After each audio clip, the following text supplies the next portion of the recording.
This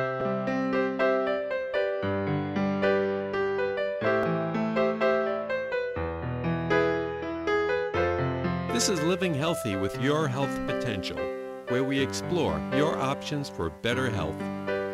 Brought to you in association with The Woman in You. Hi, welcome to Living Healthy. I'm your host, Sheryl Worthington Turgeon. Today there is much talk about integrative healing, but many of us aren't quite sure what it means or how it could be applied to our lives.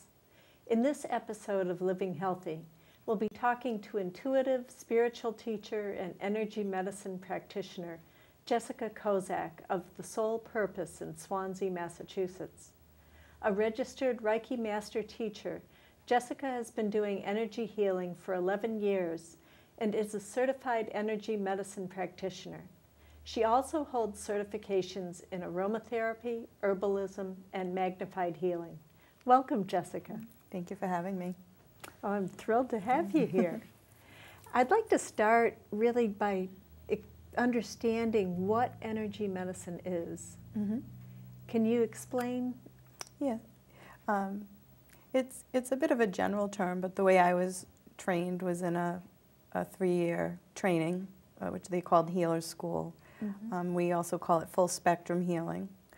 So energy medicine encompasses the whole energy system. So not just a physical body, but we look at ourselves as spiritual beings, emotional beings, mental beings on top of the physical. So we encompass it all in what we call levels of consciousness, which would be the chakra system.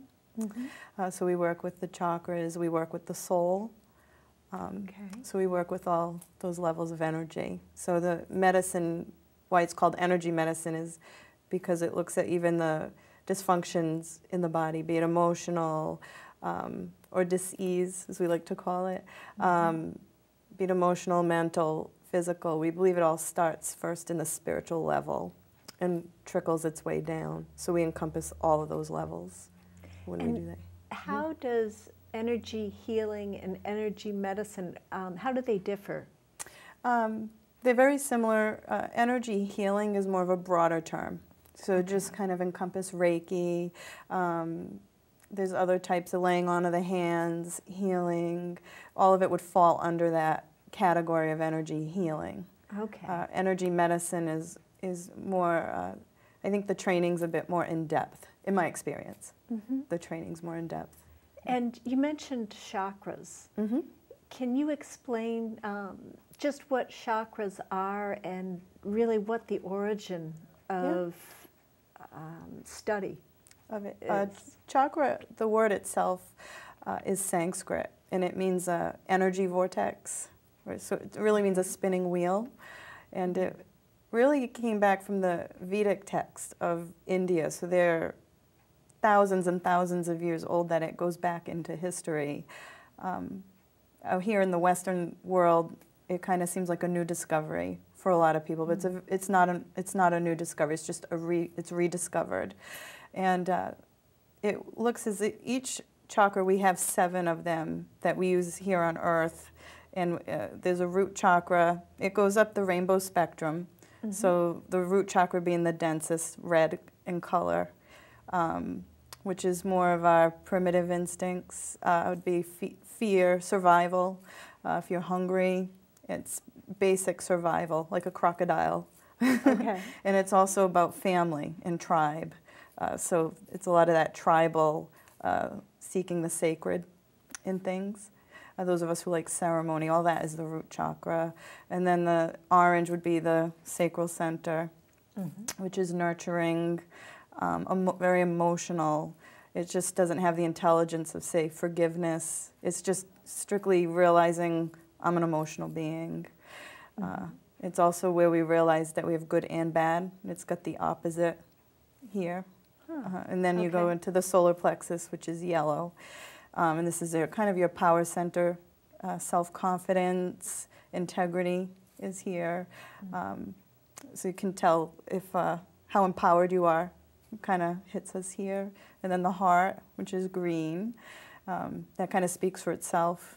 It encompasses forgiveness and love and grief, all of that kind of hits us in the heart. The throat, which is blue, which is our personal expression, creativity, the power of the voice, being able to speak our truth. And then it goes to the sixth chakra, which a lot of people associate with intuition. Actually, every chakra is a bit intuitive in different ways, but this one is more of the sight. It's more being able to see in the world without tunnel vision, having a bigger perspective of things, a higher perspective. They talk about the third eye. Is that? That's the third eye. Okay. Yeah. You know, when it's open fully, you're able to see things. It's not just in the way we think of as a psychic way, where you read other people's future. You can see your own path and able to make decisions based without being. Sometimes we tend to look at things and we see what we want, you know, based on what we feel is best for us, but we don't see the truth of it. It's being able to kind of see through the smoke and mirrors to what when it's functioning properly. Yeah. And then the crown chakra, which is unity, it's being able to have oneness and see the interconnection between everybody in the world, on the planet. So you can tell as each level gets higher and higher in awareness. So those are the. So how do you work with chakras then? Yeah, each one is considered a data bank, kind of like a computer, that it processes every thought. It retains the memory of everything on that level, be it good or bad. So what ends up happening from the time we're born, when you're born, you're more developing the lower chakras when you go through those stages. So anything that may be considered a trauma or a negative will get programmed there. Your beliefs, family beliefs, all of that tends to get stashed on all those levels. So when somebody comes in looking for healing, you tend to look to see which chakra might hold the most trauma or negativity, because that's usually where blockage is, and that's where disease or imbalance will start to flow. Or, no, I shouldn't say flow, more blocked. And how would you identify that? There's many different ways, because a lot of people feel you have to be psychic or very intuitive to grasp that. And I think working with energy over periods of time naturally will open up your own intuition, so you can connect to people on an intuitive level. But also you can see it just in people, the physical body. You can see it in the tone of their voice, their posture, you know, just how they carry their shoulders. You know, some people who aren't very confident are going to hunch their shoulders, and you're going to know that there's problems in the solar plexus or the third chakra. Or if their voice doesn't hold a lot of strength, they're not going to feel very empowered. Okay. So you can tell by that posture, even the physical shape of the body. We tend to structure around the chakras. Oh, that's fascinating. Yeah, it is fascinating. Yeah. So if someone were to come see you, and I guess the first question would be, what would they commonly come see you for? What concerns or disease would be affecting them? It can be a multitude of different things. You know, some people come in because they actually have a whole physical problem, whether it be they've gotten diagnosed with an autoimmune disease or cancer, or something at that point grabs their attention, like I need to really look deeper. Migraines, that sometimes the doctors even refer them to. I'm starting to see more of that, which is pretty exciting. Yeah. So sometimes it's a physical illness that'll bring somebody in, and then it unlocks more doors to bringing in the emotional levels, the spiritual levels, if they're open to that. And a lot of times they are if they contact me. Right. I'd say the biggest complaint I get or issue is anxiety and depression, stress, people just feeling very unsettled. You know, people, I'm noticing most of the time when they come in, they're just feeling very uncomfortable. They don't feel peaceful. That's the biggest complaint, is they just want to feel peaceful. They want less chaos in their life. They don't want to feel anxious about everything. And so what would you do for them? Yeah, so at that point, they usually come in initially for a consultation to figure out what their needs are going to be.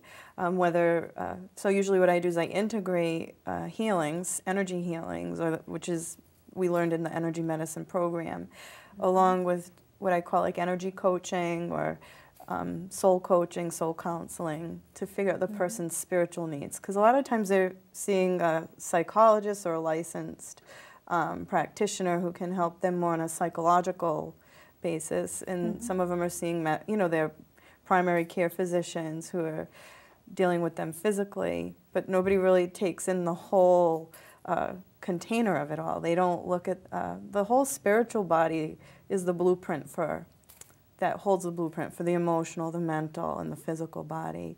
And if you could see the whole energy system functioning completely, it's more intricate and pretty amazing than the whole physical body. There's so much to it. So it's just to treat the physical body is silly in the grand scheme of things, because you really got to look at the person's whole environment. So I start to look at them on a whole level, like what's their home environment like now? What was it like growing up? I start to look for patterns. A lot of us recreate our childhood in different situations. If you really look at it, it might be different people, different faces, but can create the same type of situation. So I tend to look in depth at that and see really where they get blocked in their life. Is it speaking up? Is it being able to say no and set boundaries? A lot of people have boundary issues, so I tend to work a lot with that. Others, it's just anxiety over unresolved issues from childhood that they aren't even connected to. It's kind of more in the unconscious. So I'll look at the inner child. So I'll work on that level. And can you give me an example of someone that came in that you were able to help, and what kind of transformation occurred? Yeah, I see all different kinds of transformations. One I had, she probably sticks out in my mind the most, a client that had come in initially with more anxiety disorder, even suffering from bulimia, which is really rooted in anxiety, a form of no control. And when I started to look into her history, her childhood, there was a power control between her and her mother. She always feeling kind of inferior. So her self-worth was very low. Her confidence was very low. So she was very wounded, I would say, in the lower second and the third chakra, which would be the sacral center, solar plexus, which then affected her voice. Being able to bring her truth into the world, what she really wanted to do. So when she had come to see me, her problem was the anxiety. And then the more I started to work with her, I realized she had a dream. She was a school teacher for about 12 years and then decided to go back to school. So she quit her job as a school teacher, went back to school and got a degree in theater, children's theater. And her dream was to go to New York City and just uproot her life and go there. But she never did it. When she graduated, she was working at the college, just doing more clerical things. So we started to investigate that and her fear and what was so fearful. And actually the thought of her moving, I remember her saying, like, the thought of actually doing it, though, made her feel like she wanted to die. She was so scared.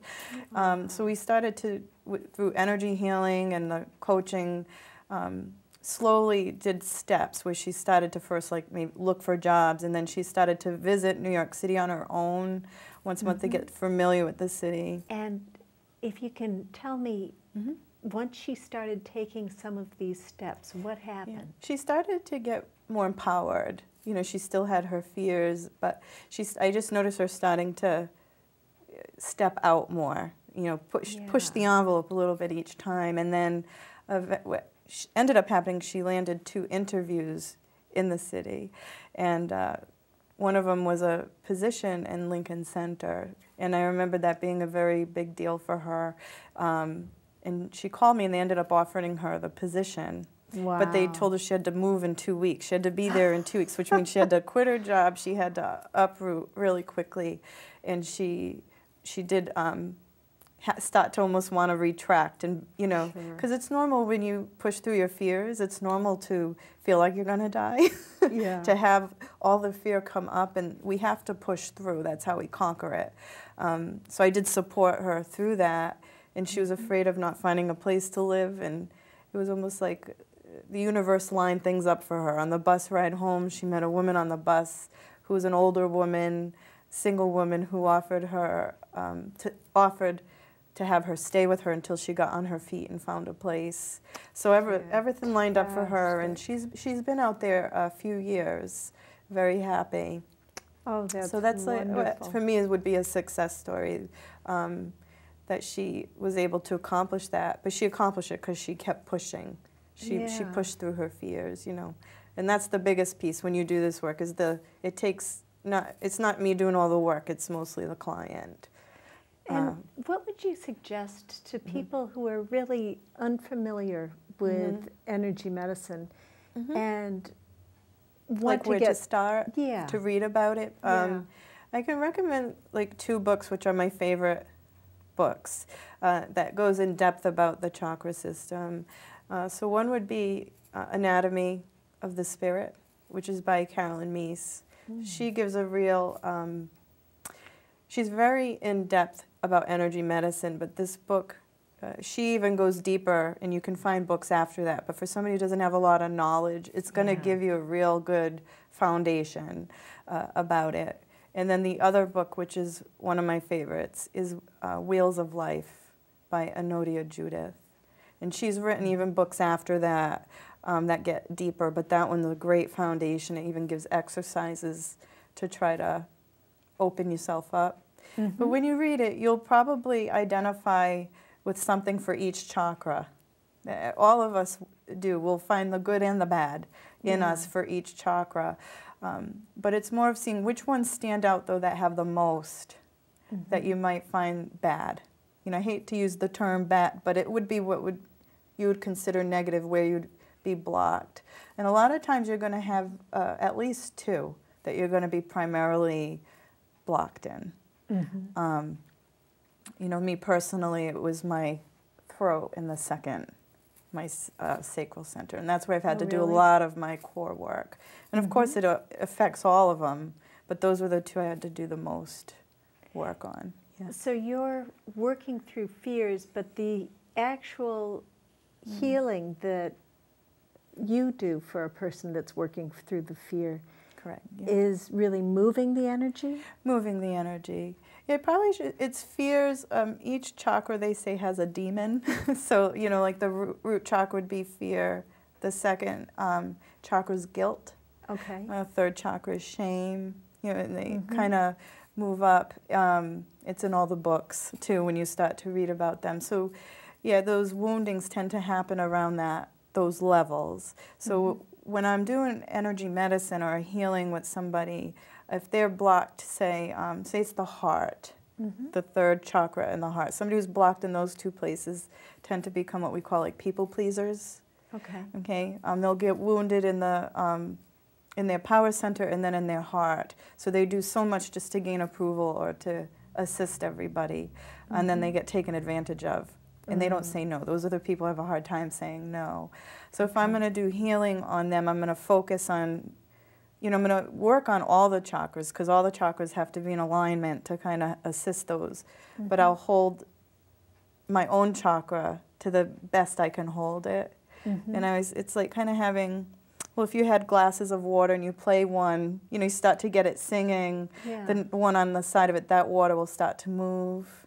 Or like singing bowls, if you play a singing bowl, the bowl on the side of it will start to vibrate. So it's the vibration of my chakra when I'm doing energy healing or energy medicine reminds the other person's chakra. It's like giving a jump start to somebody in the parking lot. My engine won't run. Can you give me some juice? It's what happens. It gives it the juice, and it starts to vibrate in the way because chakras are supposed to go in a clockwise motion. They can go in all kinds. I've seen them going sideways and not even in the right spots. And it reminds it how to be healthy. Okay. You know, and it helps it, and it takes memory, it takes practice, because it will go in and out of balance, but at least it'll remember, this is how I'm supposed to feel. And then that person will feel, I feel good right now. Yeah. This is how I'm supposed to feel. And then just having that helps to kind of reset it, Okay, so it basically triggers the spiritual memory. Exactly.